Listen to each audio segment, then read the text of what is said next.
Raga, un'avventura del genere ancora mi mancava.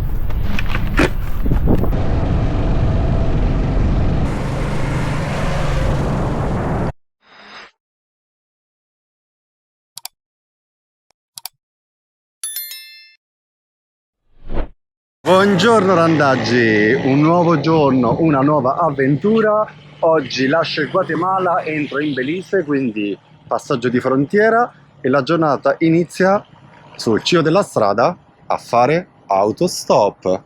Ma prima di attraversare la frontiera vengo a fare spesa dal mio fidatissimo Despensa Familiare, che è il discount più economico del Centro America. Essendo il Belize molto più caro del Guatemala, approfitto per fare una spesa base di prodotti secchi e confezionati che mi fanno passare in dogana, così risparmio sul cibo perché so che là è tutto importato, quindi è tutto molto più caro.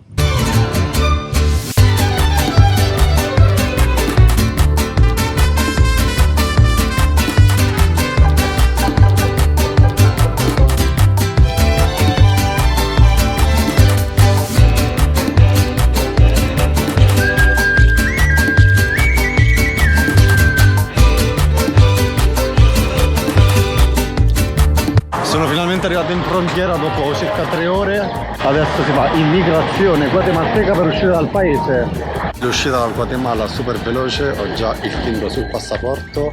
Adesso c'è un po' di fila per entrare in Belize. È ufficiale, sono in Belize. È stata la frontiera più lenta degli ultimi 9 mesi. Non so perché i turisti li trattenevano un botto, invece a me è una domanda, timbro e ciao.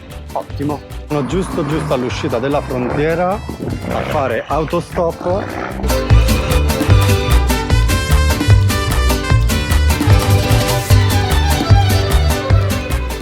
Sono finalmente arrivato, grazie a Brachi che mi ha accompagnato fino all'alloggio.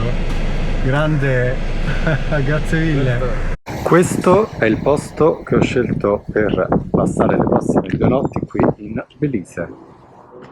Breve tour dell'ostello, questo è l'ingresso, c'è la stanza dove mangiare, qui c'è la cucina, poi ci sono vari bagni sparsi in tutta la struttura e la mia stanza che è giù in fondo.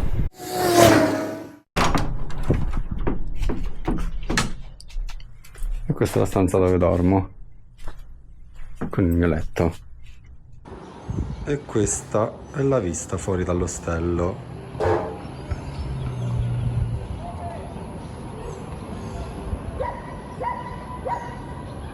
Adesso devo andare a sbrigare delle pratiche come prelevare i soldi nella valuta locale, comprare cibo fresco visto che in frontiera non si poteva portare, insomma tutte i patatrack che si fanno appena si entra in un nuovo paese. Quindi andiamo. La città è completamente diversa rispetto al resto del Centro America.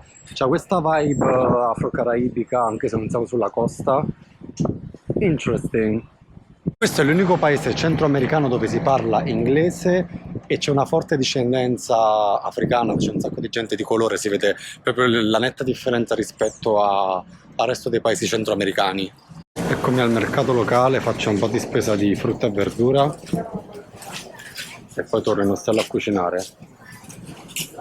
Belli i tempi del Guatemala dove tutto costava poco. Qua i prezzi sono decisamente più alti e l'ho visto subito. Tipo le buste di spesa che solo cibo fresco mi sarà costato 6-7 euro. Non dico che in Guatemala mi costava la metà, ma quasi. Cioè guardate la condizione climatica, sto grondando, guarda i goccioloni. Madre mia che caldo! Oggi si inizia una nuova avventura di viaggio con questo bestione, con Sebastian. Ciao. Si parte per l'avventura.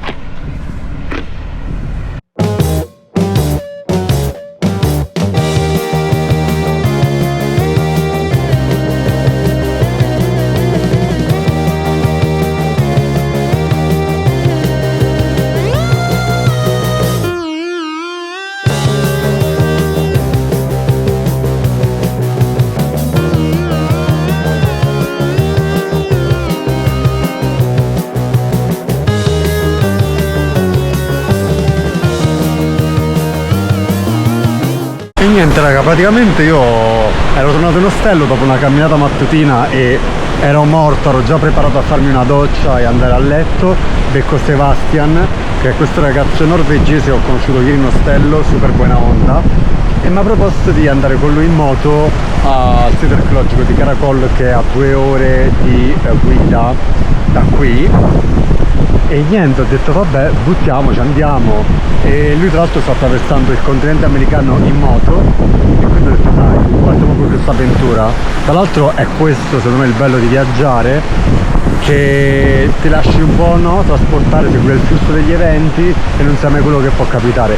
Di certo questo esce completamente fuori dal mio ordinario, perché un'avventura così in moto mi mancava.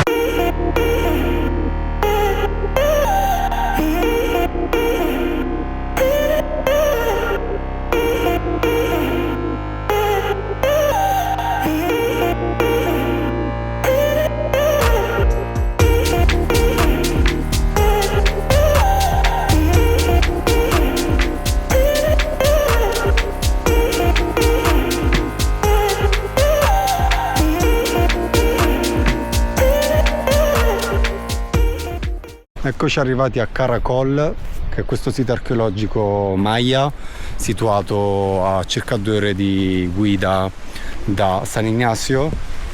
Io l'ho raggiunto solo grazie a Sebastian, perché l'unico modo per raggiungerlo è con un veicolo proprio, con un tour costosissimo, quindi grazie Sebastian.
Si riparte all'avventura, si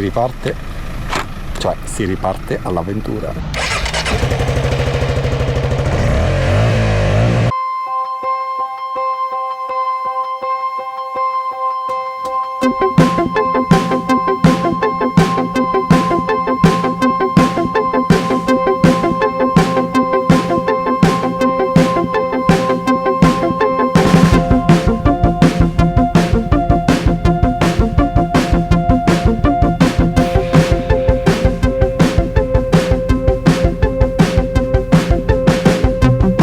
Sulla strada del ritorno ci siamo imbattuti in questo posto pazzesco, sono tipo delle piscine create dal corso del fiume ed è gratis, non ci credo, ci sono ancora cose gratuite nel mondo.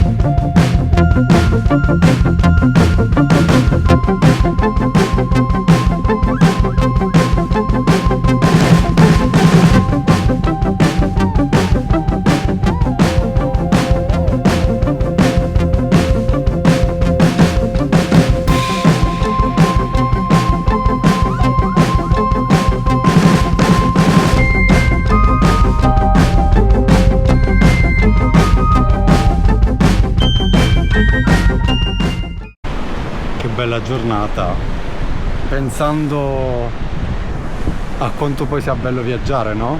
La fortuna che ho avuto di incontrare Sebastian, che mi ha portato qua, da solo non sarei mai potuto arrivare.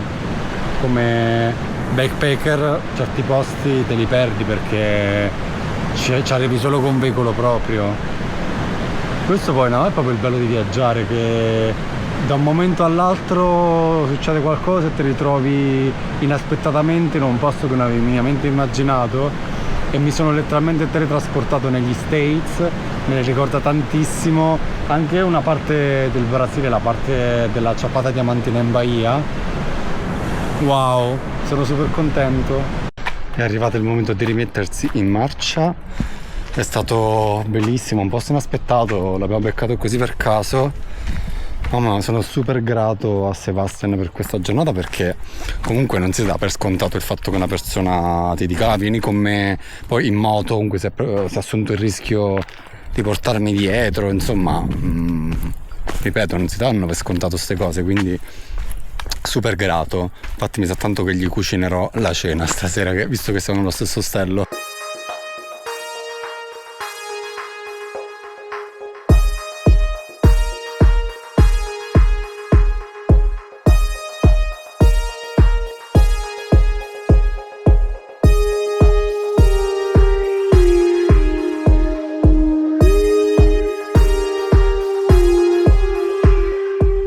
Ce l'abbiamo fatta, l'avventura è finita, siamo arrivati a casa.